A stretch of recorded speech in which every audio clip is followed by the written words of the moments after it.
Bonjour Isabelle Carré. Bonjour. Nous sommes au théâtre du Rond-Point, où vous êtes à l'affiche d'une pièce de Martin Kripp, La Campagne, aux côtés de Yannick Chorat et Manon Clavel, dans une mise en scène de Sylvain Maurice. Oui. Est-ce que vous pouvez nous parler un petit peu de la pièce, mais sans trop dévoiler les ressorts? Voilà, je pourrais dire que c'est un triangle amoureux avec Isabelle Carré au tas du rond-point, mais ça suffirait peut-être pas. Outre ses formes géométriques, non, c'est l'histoire d'un couple de londoniens qui décide d'aller habiter à la campagne pour essayer d'adoucir un peu leur vie. On comprendra qu'il y a d'autres raisons ensuite.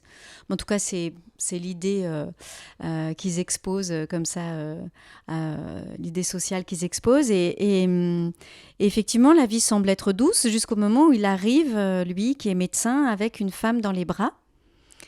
Une femme qui est évanouie dans ses bras. Et Martin Kripp, en fait, qui est venu effectivement voir la dernière au théâtre de Sartrouville, où on a créé la pièce, nous a expliqué qu'en fait, il était parti vraiment de cette image, simplement de cette image, sans faire de plan, sans faire de construction, sans savoir vraiment où il allait. Et du coup, nous, on a l'impression, les comédiens, et c'est vraiment comme ça qu'il faut qu'on arrive à le jouer, qu'on essaye de le jouer, d'une espèce d'improvisation. On est un peu comme sur un ring, voilà, pour jouer ce thriller domestique, on pourrait dire. Qui est d'ailleurs, oui, un jeu, presque un jeu de Shifumi, puisque même si c'est pas dit dans la pièce et si on le joue pas, dans l'écriture, Martin Kripp, après chaque scène, a mis entre parenthèses pierre, feuille, ciseaux. Voilà, donc c'est vraiment un jeu et un ring dans lesquels on se... Oui, quelque chose de très spontané, enfin qui doit avoir l'impression d'être inventé. D'être inventé voilà. sur le fil, quoi. Qu'on improvise. Il faut vraiment qu'on ait le sentiment d'improviser et qu'on prenne ses virages à 90 degrés quand il faut les prendre, quoi. Et c'est vrai que c'est ça qui frappe dans l'écriture et dans le jeu, c'est que c'est une écriture qui est très vive, qui est, on le sent, musicale, où il y a beaucoup d'écoute entre les acteurs. Absolument. Parce que la parole, parfois, chevauche celle presque de l'autre. Oui. Et en même temps, il y a un poids de mystère derrière. Est-ce que vous seriez d'accord avec ça? Absolument, c'est des personnages qui sont très mystérieux et c'est ce qui intéresse Martin Kripp pour toutes ses pièces. Dans chacune de ses pièces, c'est le mystère des êtres humains, le mystère de chaque personnage. Ce qui fait que du coup, on n'a pas de réponse. Certaines questions sont soulevées pendant tout le long de la pièce. Et pour certaines, il y aura des réponses. Et pour d'autres, la grande majorité, il n'y aura pas de réponse. Ce qui provoque quelque chose de particulier chez le spectateur, c'est que chacun se fait remplit les cases, remplit les petits points de suspension.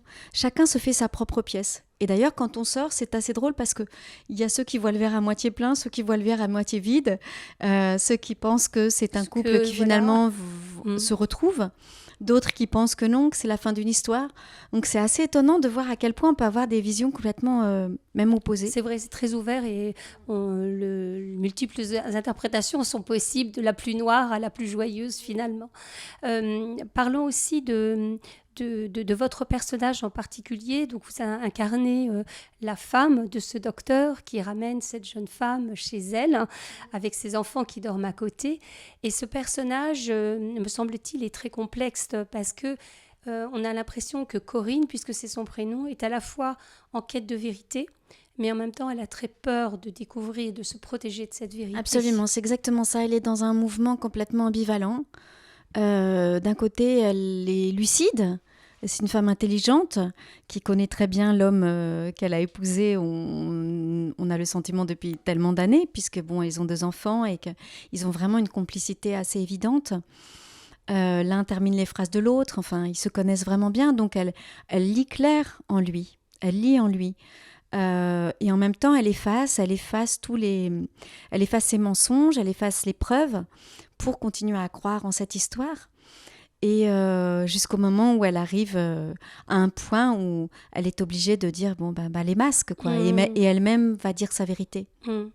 Et à des moments, je trouve aussi très jolis et très profonds ces récits, notamment lorsque vous prenez en charge cette espèce de récit un peu métaphorique, une sorte de parabole, quand elle raconte sa promenade dans la campagne anglaise, et cette campagne qui je pense, enfin c'est ce que j'ai ressenti en tout cas, était pleine de dangers qui rôdaient. Et je trouve que c'est une des forces aussi poétiques de ce texte. Oui, c'est ce texte-là à la fin, c'est un peu comme un résumé de tout ce qu'elle a traversé. Pas seulement évidemment dans la nature, mais dans son couple. Et cette solitude dont elle parle est extrêmement touchante. Et oui, voilà, c'est un des moments très très forts, je trouve, comme celui qui est pris en charge par Manon Clavel quand elle parle, vous savez, de sa rencontre avec le docteur et des drogues, etc. Ce sont des beaux moments d'actrice. Des beaux monologues, oui, ouais. voilà. Mais si vous parlez de ça, c'est vrai que d'un point de vue juste des acteurs, c'est un régal absolu de jouer cette pièce parce qu'il y a vraiment de quoi faire. On parlait des sentiments d'ambivalence, on parlait du mystère des personnages, on parlait aussi des émotions. Enfin, c'est vrai qu'il y a beaucoup d'émotions à jouer, mais des émotions qu'on livre et puis qui se reprennent. Il y a beaucoup de mouvements comme ça et c'est vraiment quelque chose qui est pour les acteurs un enchantement à vivre, cette improvisation aussi à faire chaque soir. On sait que quand on entre sur scène, il faut toujours que ça soit comme la première fois, mais là c'est encore plus évident dans cette pièce-là. Oui, c'est sur le fil et effectivement c'est très ardent, mais très dangereux aussi en même temps. Ça va bien avec la thématique de la pièce. Cette espèce de comédie de la menace, je trouve ça quelque chose de très léger et en même temps qui est très profond avec un univers étrange et un peu dangereux, je trouve. Oui, ça me fait penser un peu au livre de Joyce Carol Oates, certaines de ces nouvelles comme ça, qui on a l'impression qu'il va se passer vraiment un drame absolu, que ça va être terrible. Il y a une tension pendant toutes les nouvelles. Je pense notamment à La Princesse Maïs, qui est le recueil de nouvelles que je préfère d'elle. Et en fin de compte, non. Et c'est nous qui avons projeté. En fait, c'est ça quand je disais que le spectateur a vraiment sa place est complètement participant dans ce théâtre, c'est que c'est lui qui projette finalement ses propres fantasmes ou sa réalité, ses souvenirs, ses traumatismes, son optimisme ou pas, et va transformer la pièce, quoi. Parlons juste ce sera ma dernière question et on vous remercie encore pour cet entretien, de vos partenaires aussi. Vous aviez joué donc avec Yannick Chouara, vous interprétiez Juliette Drouet, il interprétait Victor Hugo. Est-ce que c'est de là qu'est venue aussi cette envie de poursuivre au théâtre oui ? Absolument, on était tellement bien quand on jouait ensemble. C'était un téléfilm pour France Télévisions en 3 épisodes et on s'est tellement bien entendus, artistiquement parlant, et puis aussi dans la vie. C'est vraiment quelqu'un de merveilleux, Yannick, qu'on s'est tout de suite dit, mais il faut absolument parce que nous, on est 2 théâtreux au départ, qu'on se trouve sur les planches. Et je crois que Yannick en a parlé à Sylvain Maurice. Et puis, il y a aussi une 3e personne qui est un peu responsable, dans le bon sens du terme, du spectacle. C'est Frédéric Franck, du théâtre de Versailles, qui a soufflé à l'oreille de Sylvain Maurice mon amour pour Martin Krimp. Voilà comment le spectacle s'est créé. Ouais, exactement. Et Marion Clavel, ensuite, est arrivée. Et je dois dire que oui, c'est pour beaucoup de gens la révélation du spectacle. C'est une jeune actrice qui est extraordinaire.